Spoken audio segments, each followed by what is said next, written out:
ನಮ್ಮ ಬಳಿ ಇರುವ ಹಣ, ಒಡವೆ ಮುಂತಾದ ಬೆಲೆ ಬಾಳುವ ವಸ್ತುಗಳು ಕಳ್ಳತನವಾಗದಂತೆ ನಾವು ತುಂಬ ಎಚ್ಚರವಹಿಸುತ್ತೇವೆ. ಅದೇ ರೀತಿ ನಾವು ಗಳಿಸಿರುವ ಕೃಷ್ಣ ಭಕ್ತಿಯನ್ನೂ ಕಳವಾಗದಂತೆ ರಕ್ಷಿಸುವುದು ತುಂಬ ಅವಶ್ಯಕ. ಇದನ್ನು ಹೇಗೆ ಮಾಡಬಹುದು ಎಂಬುದನ್ನು ಈ ವಿಡಿಯೋದಲ್ಲಿ ತಿಳಿದುಕೊಳ್ಳೋಣ. ಹರೇ ಕೃಷ್ಣ. ಇಸ್ಕಾನ್ ಫೌಂಡರ್ ಆಚಾರ್ಯ ಜಗದ್ಗುರು ಶ್ರೀಲ ಪ್ರಭುಪಾದ್ ಕಿ ಜೈ. ನಾವು ಕೃಷ್ಣ ಭಕ್ತಿಯನ್ನು ಪಡೆಯಬೇಕಾದರೆ ಸುಕೃತಿಯ ಅವಶ್ಯಕತೆ ಇದೆ. ಸುಕೃತಿ ಎಂದರೆ ಏನು? ಸುಕೃತಿಯು ವಿಶೇಷ ಪುಣ್ಯ ಕಾರ್ಯಗಳಾಗಿವೆ. ಸಾಮಾನ್ಯವಾದ ಪುಣ್ಯ ಕಾರ್ಯಗಳಿಂದ ನಮಗೆ ಸುಖ, ಸಂತೋಷ, ನೆಮ್ಮದಿ ಸಿಗುತ್ತದೆ. ಆದರೆ ವಿಶೇಷ ಪುಣ್ಯ ಕಾರ್ಯಗಳಾದ ಸುಕೃತಿಯಿಂದ ನಮಗೆ ಭಗವಂತ ಕೃಷ್ಣನ ಕೃಪೆ ಸಿಗುತ್ತದೆ. ಎಷ್ಟೋ ಬಾರಿ ನಮಗೆ ತಿಳಿಯದೆಯೇ ನಾವು ಈ ವಿಶೇಷ ಪುಣ್ಯ ಕಾರ್ಯಗಳನ್ನು ಮಾಡುತ್ತೇವೆ. ಇದನ್ನು ಅಜ್ಞಾತ ಸುಕೃತಿ ಎಂದು ಕರೆಯುತ್ತಾರೆ. ಉದಾಹರಣೆಗೆ, ನಾವು ಭಗವದ್ಗೀತೆ ಅಥವಾ ಇನ್ನಾವುದಾದರೂ ಕೃಷ್ಣ ಪ್ರಜ್ಞೆಯ ಪುಸ್ತಕವನ್ನು ಖರೀದಿಸುತ್ತೇವೆ. ಕೃಷ್ಣ ಪ್ರಜ್ಞಾ ಆಂದೋಲನಕ್ಕೆ ಸ್ವಲ್ಪ ಡೊನೇಷನ್ ಕೊಡುತ್ತೇವೆ. ಕೃಷ್ಣನ ಮಂದಿರಕ್ಕೆ ಭೇಟಿ ನೀಡಿ ಅಥವಾ ಜಗನ್ನಾಥನ ರಥಯಾತ್ರೆಯಲ್ಲಿ ಭಗವಂತನ ದರ್ಶನ ಮಾಡಿ ಪ್ರಣಾಮಗಳನ್ನು ಸಲ್ಲಿಸುತ್ತೇವೆ.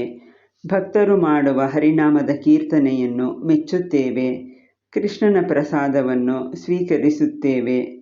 ಇವೆಲ್ಲ ವಿಶೇಷ ಪುಣ್ಯ ಕಾರ್ಯಗಳಾಗಿವೆ. ಇಂತಹ ಕಾರ್ಯಗಳಿಂದ ನಮ್ಮ ಸುಕೃತಿಯು ಬೆಳೆಯುತ್ತಾ ನಮ್ಮ ಸುಕೃತಿಯ ಕೊಡವು ತುಂಬಿದಾಗ ನಾವು ಕೃಷ್ಣ ಭಕ್ತಿಗೆ ಬರುತ್ತೇವೆ. ಹೀಗೆ ಕೃಷ್ಣ ಭಕ್ತಿಗೆ ಬಂದ ನಂತರ ನಾವು ನಮ್ಮ ಭಕ್ತಿಯು ಕಳವಾಗದಂತೆ ಅದನ್ನು ರಕ್ಷಿಸಬೇಕು. ಕಲಿಯುಗದ ಕೃಷ್ಣನ ಅವತಾರವಾದ ಶ್ರೀ ಚೈತನ್ಯ ಮಹಾಪ್ರಭುಗಳು ಈ ಎಚ್ಚರಿಕೆಯನ್ನು ಕೊಟ್ಟಿದ್ದಾರೆ. ಅದೇನೆಂದರೆ, ನಾವು ಅಭಕ್ತರಿಂದ, ಮಾಯಾವಾದಿಗಳಿಂದ ಮತ್ತು ಹಣಕ್ಕಾಗಿ ಶ್ರೀಮದ್ ಭಾಗವತದ ಪ್ರವಚನವನ್ನು ಮಾಡುವವರಿಂದ ಕೃಷ್ಣ ಕಥೆಯನ್ನು ಕೇಳಬಾರದು ಎಂದು. ಇಂತಹವರಿಂದ ನಾವು ಕೃಷ್ಣ ಕಥೆಯನ್ನು ಕೇಳಿದಾಗ ನಾವು ಕಷ್ಟಪಟ್ಟು ಸಂಪಾದಿಸಿರುವ ಅಲ್ಪ ಸ್ವಲ್ಪ ಭಕ್ತಿಯೂ ನಾಶವಾಗುತ್ತದೆ ಎಂದು ಚೈತನ್ಯ ಮಹಾಪ್ರಭುಗಳು ಹೇಳಿದ್ದಾರೆ.